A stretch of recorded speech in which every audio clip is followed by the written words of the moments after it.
All right, make an informed choice in the voting booth. So says the Electoral Commission, who, with Media Monitoring Africa, have joined hands with major social media platforms to fight the scourge of disinformation. And to tell us more on this, I'm joined by Nomshado Lubisi from Media Monitoring Africa. Good morning, Nomshado. Thank you so much for joining us this morning. Let's start with this. First things first. This is also first for South Africa and Africa as a whole. I think there are many who might think, what makes this so important and why should we care? But I think, as we saw in the USA elections in 2016 and 2020 and elsewhere, these platforms are able to affect election outcomes and are frequently abused to spread hatred, incite violence, and spread misinformation and disinformation. So explain to us, how exactly are you combating the spread of disinformation in the run-up to and during and also beyond the municipal elections? So in 2019, we had launched Real 411, which was the platform that would assist, South African citizens to be able to submit any digital offenses that they see online. And that was the year where we actually partnered with IEC for the elections, and we actually saw a lot of impact that it had, because we had a large number of complaints coming in, especially towards the date of the election itself, where people were actually going to start voting. And with that, we saw the importance of continuing the platform, as we've realized that social media has become such a platform where information is almost overload and overwhelming for public citizens, and especially during elections, as you mentioned, the impact that it has, and we've seen that globally. And recently we actually came into agreement, as you mentioned, with some social media platforms such as Facebook, Twitter, TikTok. And this is vital, and it's a first, an African first, as we've seen global, countries having their own interactions with the platforms. And this is our first time stepping up and saying, listen, this is posing a huge threat and can pose a huge threat in the outcomes of the elections or the disruption towards the elections.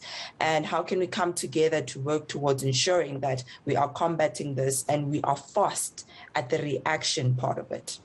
So now we've seen Facebook recently in the news about, the whistleblowers, and they're saying that Facebook hasn't done nearly enough to curb the spread of disinformation. How will you ensure more effective and appropriate steps are being taken?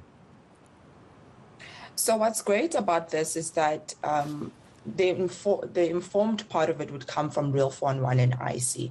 So when a complaint is submitted, it goes through a process where a legal expert, a tech expert, a media expert would review the complaint and investigate that. And then further on, it goes to the IEC for further investigation, and the outcome is released by them.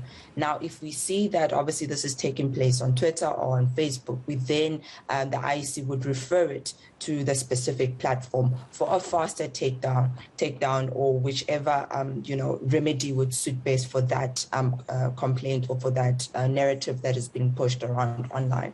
So this is very important in the fact that disinformation spreads really fast, and I think it's important to be able to quickly make the public aware that this is false and inaccurate, and that they shouldn't just believe this quickly, especially if it has the relation to the elections themselves.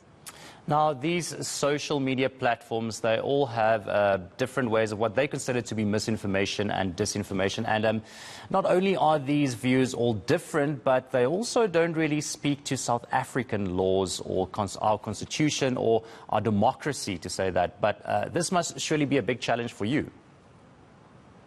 It is, but as I said, it's also I think because the definitions of disinformation, for example, it's upholding against our constitution, because that is informed by Real 411 and IEC.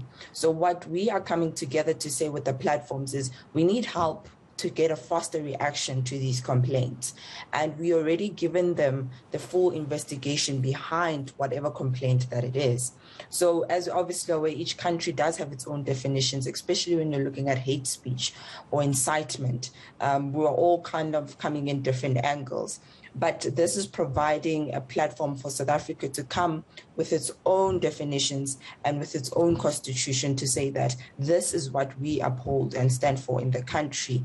And if you could assist in ensuring that when we are reacting to this, we are reacting swiftly. Now let's talk about some of these key elements of the framework of cooperation that the platforms, the social media platforms, have all agreed to support.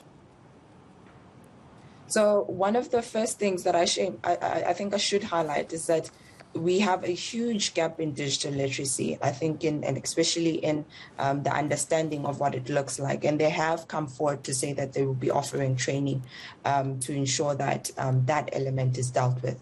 But also the fact of being able to issue statements and correct disinformation in the public and referring matters to them would be able to also ensure that we are, taking up action in various respective policies and undertakings as well. So they're really coming in as the last man of ensuring that whatever narrative it is that's coming into place, it's been taken down or it's been flagged, or obviously different platforms come with different action outputs. But the main part that we were looking for was, can we act swiftly here? And that's where they're actually coming in. And it's a very important step if we're saying that we want to really ensure that we're combating disinformation. You mentioned the digital literacy training. Please unpack that a little bit more. So, part of the biggest aspect of Wilfon 1 is to ensure that the public are aware of what is disinformation, what does it look like, and especially, during elections, how can it be manipulated?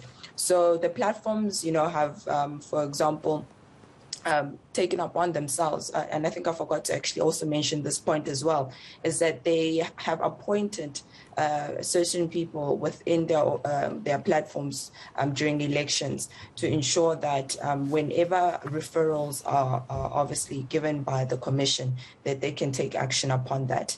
So there are people who are dedicated in that process as well. So in terms of the training, they train accordingly to their tools that they have online, especially to the political parties themselves as to what can they do as well when they come across this information, or if they also want to stop narratives on top of the efforts as well of Wilfon 1. But ultimately, you will need the help of all South Africans, am I right? Yes, they play a very important role. And I must say, it makes me a proud South African, because we have seen a lot of South Africans taking hand and really saying, guys, this is false, please stop spreading that. And I think we've seen quite a lot of examples during the run up to the elections now, where we've had different disinformation narratives around deep fake videos, around, fake ballot papers being used to kind of show people who to vote for. But that could also open a gap for those that really want to manipulate and create their own agenda. We've seen false information around, you need to have a vaccination card to be able to vote, and we know that that is false. You just need your identification card.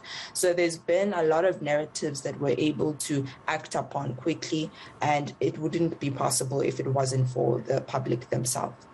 Nomshado Lubisi, thank you so much from Media Monitoring Africa.